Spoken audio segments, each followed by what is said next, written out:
ನಿನ್ನೆ ನಡೆದ IPL 8ನೇ ಪಂದ್ಯದಲ್ಲಿ ಚೆನ್ನೈ ಸೂಪರ್ ಕಿಂಗ್ಸ್ ವಿರುದ್ಧ ರಾಯಲ್ ಚಾಲೆಂಜರ್ಸ್ ಬೆಂಗಳೂರು RCB ತಂಡವು ಭರ್ಜರಿ 50 ರನ್ಗಳ ಜಯ ಸಾಧಿಸಿದೆ.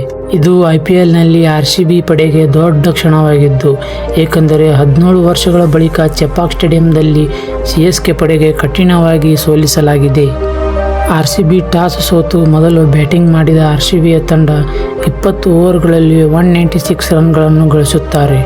ಟಾಪ್ ಬ್ಯಾಟ್ಸ್ಮನ್ಗಳ ಪಟ್ಟಿ ನೋಡುವುದಾದರೆ ರಜತ್ ಪಟೇಲ್ 31 ಬಾಲ್ಗಳಲ್ಲಿ 51 ರನ್ಗಳನ್ನು ಗಳಿಸುತ್ತಾರೆ. ನಂತರ ಫಿಲ್ ಸಾಲ್ಟ್ 16 ಬಾಲ್ಗಳಲ್ಲಿ 32 ರನ್ ಗಳಿಸುತ್ತಾರೆ.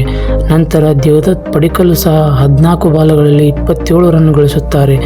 ನಂತರ ಟಿಮ್ ಡೇವಿಡ್ ಬಂದು 8 ಬಾಲಿಗೆ 22 ರನ್ಗಳನ್ನು ಗಳಿಸುತ್ತಾರೆ.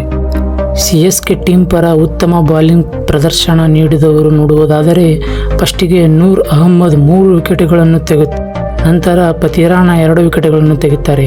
ಮುಖ್ಯ ಕಾರಣವಾಗಿ CSK ಸೋಲಿನ ಕಾರಣ 197 ರನ್ಗಳ ಗುರಿ ಬೆನ್ನಟ್ಟದ CSK ತಂಡ ಆರಂಭದಲ್ಲಿಯೇ ವಿಕೆಟ್ ಕಳೆದುಕೊಂಡಿತು. ನಂತರ ಸಚಿನ್ ರವೀಂದ್ರ ಬಂದು 31 ಬಾಲ್ಗಳಲ್ಲಿ 41 ರನ್ ಗಳಿಸುತ್ತಾರೆ.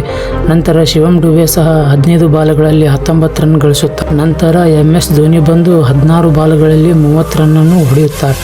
RCBಯ ಪ್ರಮುಖ ಬೌಲರ್ಗಳ ಪಟ್ಟಿ ನೋಡುವುದಾದರೆ ಹೆಜಲ್ವುಡ್ 3 ವಿಕೆಟ್ ತೆಗೆಯುತ್ತಾರೆ. ನಂತರ ಯಶ್ ದಯಾಲ್ 2 ವಿಕೆಟ್ ತೆಗೆಯುತ್ತಾರೆ. ಲಿವಿಂಗ್ಸ್ಟೋನ್ ಸಹ ಪ್ರಮುಖವಾದಂಥ 2 ವಿಕೆಟ್ಗಳನ್ನು ತೆಗೆಯುತ್ತಾರೆ. ನಂತರ RCBಯ Rajat Patidar man of the match ಪ್ರಶಸ್ತಿ ಗೆದ್ದರು.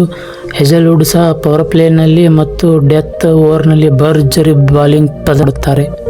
ಈ ಗೆಲುವಿನಿಂದ RCBಯ ಪಾಯಿಂಟ್ ಟೇಬಲ್ನಲ್ಲಿ ಮೇಲ್ನೋಟಕ್ಕೆ ಬಂದಿದ್ದು, ನೀವು RCB ಅಭಿಮಾನಿಯಾಗಿದ್ದರೆ ಕಾಮೆಂಟ್ನಲ್ಲಿ ಜೈ RCB ಅಂತ ಕಮೆಂಟ್ ಮಾಡಿ. ಮತ್ತೆ ಸಿಗೋಣ ಮುಂದಿನ ವಿಡಿಯೋದಲ್ಲಿ.